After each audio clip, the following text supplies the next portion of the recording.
To my view, a lot of our contemporary political crisis derives from an abandonment of the idea of moral progress. So when the country was founded in the 18th century, its framers subscribed to an idea that progress is moral. And that idea of progress came from Christianity, that Pilgrim's Progress is a journey from sin to salvation.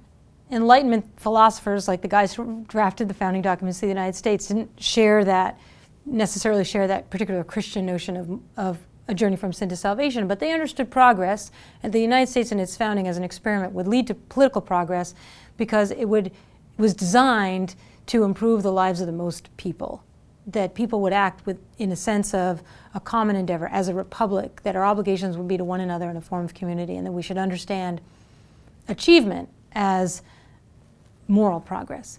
That changed over the course of the 19th century when progress came to have a real technological cast. If you think about the railroad, the telegraph, the camera, people began to think about progress as advancing like a train on a linear track, and each machine would make the world better because things would go faster and goods would become cheaper. And very quickly, that idea of moral progress was replaced by progress as prosperity. So if you were asking, how are things going for the country? Well, the country is prospering. We have made progress.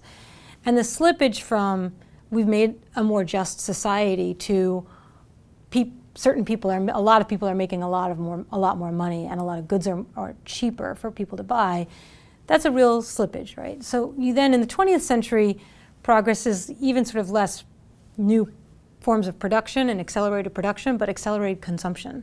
So the more people are buying, the more goods people have, like the standard of living is rising, therefore we have progress. And in the second half of the 20th century, the idea that there even is progress, especially technologically driven progress, begins to fall apart because of Hiroshima. So people look at the world, what's technological progress gotten us in the middle of the century? We have built a bomb that can destroy the whole planet, and by the 1950s, we're destroying the environment, and it may be possible that human life cannot live on this planet indefinitely under these circumstances, or even for the next several centuries, right? So there's a real crisis in the idea of progress. By the time you get to the 1980s and 1990s, there's a new generation of technological utopians, and they start talking about innovation as progress. Innovation, historically, as a word, means progress without any concern for morality. Innovation, in an 18th century sense, is bad. Innovation is novelty for its own sake. Like, just invent it, and who cares what the consequences are? Innovation, historically, is actually quite a dreadful and damning thing. To accuse somebody of you're innovating is a very grave accusation. So by the 1980s, there's such a kind of reckless heedlessness in American businesses. It's the kind of the sort of mergers age, the kind of like Wall Street grubbiness, that kind of like that Michael Douglas movie moment, right? Like the greed is good kind of thing. That heedless innovation is fine because this is how this creative destruction is, this Schumpeter term that gets recycled, this is the engine of economic growth. And nothing else matters. The public good, moral integrity, decency, goodness for more people, the health of the republic, all that matters is it innovative? And then by the 1990s, is it disruptively innovative? Which is even more radically innovative, that it disrupts existing models of business and disrupts existing industries. And so you get this real embrace of heedlessness as an American value or as a corporate value, which is a complete abdication of the spirit of progress, right? And it's also designed, the whole ideology, it really is like a religion. It's very culty, the idea of disruptive innovation.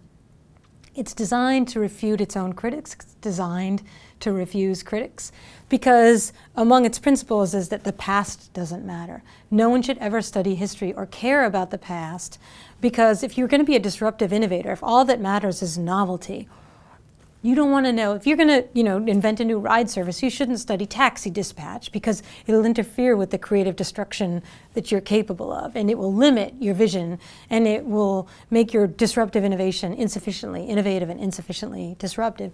So you have to abdicate the past. There is no concern with the past. People want to criticize you for failing. Oh no, failure is actually a virtue of disruptive innovation. It's a very self-contained explanation that, in my view, introduces an extraordinary amount of disequilibrium into a political system that is a republic, that is actually designed on the idea that in many ways, the businesses have to have the public interest at heart, because the government is protecting their capacity to do business by creating civil order and safety for the transportation of goods.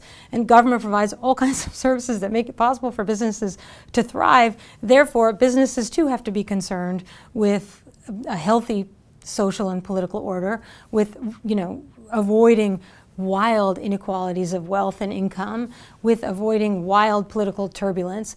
But disruptive innovation isn't concerned with any of those things. Disruptive innovation is concerned with blowing things up.